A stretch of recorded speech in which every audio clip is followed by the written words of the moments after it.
Hey English 201, it is your teacher, Rebecca Warfield. I hope we are well acquainted by now. I'm sorry if I'm a little bit quiet. I'm in the middle of a cafe filming this video, having a chai latte with some almond milk. It's delicious. If you're in the Wilmington area, you should stop by Drift Coffee and get one. Cheers. Anyway, moving on to more important things. Today we're going to talk a little bit more about rhetoric. So in our last module, we talked a little bit about audience, purpose, tone, and diction. These sorts of foundational ways in which we assess how we should write for our audience and the ways in which we should write. But moving on, we need to talk a little bit more in depth about this. So once we've decided our audience and our purpose, that allows us to determine our diction and tone, our genre, our medium, all these things that you are well acquainted with now, we move on to the rhetorical triangle. This goes right back into Aristotle, which is cool, right? We're still living these sorts of methods of rhetoric that are so old. It's kind of nice to have that sort of lineage in the way in which we write. But in the rhetorical triangle, it's a triangle. At the top of the triangle, I wish I had a piece of paper to show you. I don't, I'm sorry. At the top of the triangle, we have what is called ethos. And if you think about the root of ethos, you might think E-T-H, ethics, right? So ethos is credibility. Everything we write must have credibility. And there's a lot of different ways in which we can develop credibility. We can have credentials, right? The qualifications. We can have citations and research. We can be an expert in the field, right? So there are a lot of ways in which we can have credibility in our writing, but what's most important is that credibility is portrayed to the reader. So you can't just have a bunch of credibility and then never use it in your writing or in your argument. It has to definitely be implemented into the structure of your paper. And we'll talk more about this in some different ways that are not in a video shortly. I try to keep this video short and sweet so you can have bite-sized pieces. Moving down to the bottom of the triangle, pick a side. It doesn't matter any side. It's a triangle, right? We have logos. And if you think about the root of logos, you might think of logic. So logic is just that, right? Is your paper logical? Do you have logical evidence? Do you have logical structure? Is it believable? Are you making sense, right? So logic and ethos, they connect with each other because if you are not being logical, you are not being credible.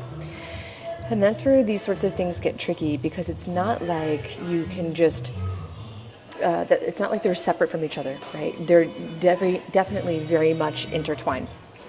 It's kind of like a math equation. When you get one part of the equation wrong, the whole thing starts to unravel. And the same is true in our rhetorical strategies, right? If your logic is off, your credibility is off. If your credibility is off, your logic is then off. It just gets so complicated. Then on the other side of the triangle, pick a side, any side, you have pathos. And the root of this is a little more complicated. I mean, it's not hard, but you might think pathetic, pathological. This is emotion. What's really important about this is that in the ways in which our readers make decisions is based upon emotion. So even though we have to be credible and logical, the emotional component of our writing often is the heaviest. Pardon me. Oh, it's a sign that I need a sip of my latte. It didn't work. Anyway, moving on from my coughing here. Most people make decisions based upon emotion, the way things make them feel. So our writing has to have emotion. And it has to be an appropriate emotion because, again, all these things are interrelated. If your emotion is not on point, your logic is not on point. Or if your emotion is not on point, neither is your credibility. So here's an example. When I was in college, public speaking was a requirement then. It's not now. I loved it. I love public speaking. But anyway, we had a girl in our class, and she gave a speech that was about, she was pro-life. So the speech was not necessarily about being pro-life, but more about anti-abortion, which is cool, whatever floats your boat. However, what happened, she got so emotional and she got so wrapped up in the emotion of her speech that she started to sob, and she sobbed and she sobbed. And beyond that, in the background, where there was a projector screen, she had scrolling images of dead babies behind her. So rather than having an effective argument, the entire class was like, this girl is crazy. So it didn't really work because the emotion was not right. So though I tell you that the emotion of your writing has to be the strongest, it cannot be so overbearing that you lose your logic and your credibility. This is really important. It is a fine balance between credibility, logic, and emotion that allows your writing to become really effective, right? Really effective. So after this video, you'll have some assignments that will allow you to look at ethos, logos, and pathos a little bit more, but we can talk about some ways in which you can include these in your writing. So in terms of ethos, we already talked a little bit about this. You have to be credible in the sense that you have to know what you're talking about. Logic, having sources, logical structure, making sure your stuff is cited, right? It's just that, it's a logic.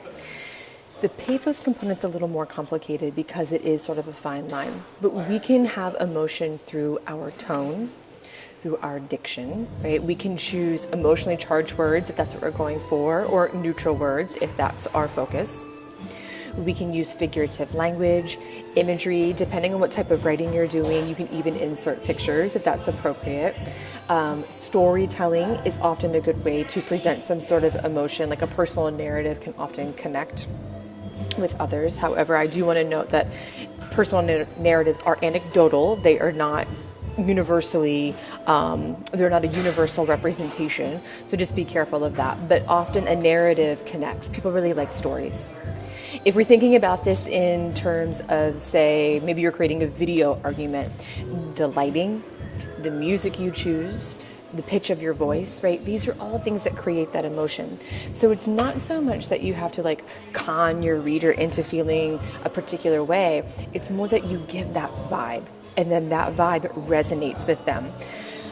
So again, it's kind of tricky, and it's an art in itself. But like I said, it's a triangle, right? Just in case you've forgotten the shape of a triangle. One time in the class, I said that triangles have equal sides. And then my students reminded me that that was wrong. That's why I'm an English major, not a geometry major. The irony is the company that I work for, the logo is a triangle, so what do I know? Anyway, it is a triangle, which means that all sides are connected. So like I said, when one side is off, the other sides start to fall apart too. So it's really important that you maintain that sense of balance.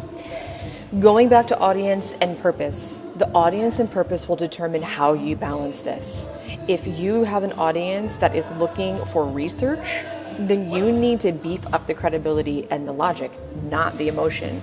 If your audience is someone who might be persuaded more by not manipulative but effective emotion, pathos, then you amp up that a little bit. So again, it's not that we're just leaving this idea of audience and purpose, we're adding to it now. So just some stuff to think about. There'll be some exercises and more information. I like to just give you a little video rundown so it feels a little more like a regular class. You can see my ways of teaching, my spastic ways of drinking lattes and such. So anyway, that is that for now. There'll be more to come in the modules. So get ready. Have a great day. Bye-bye.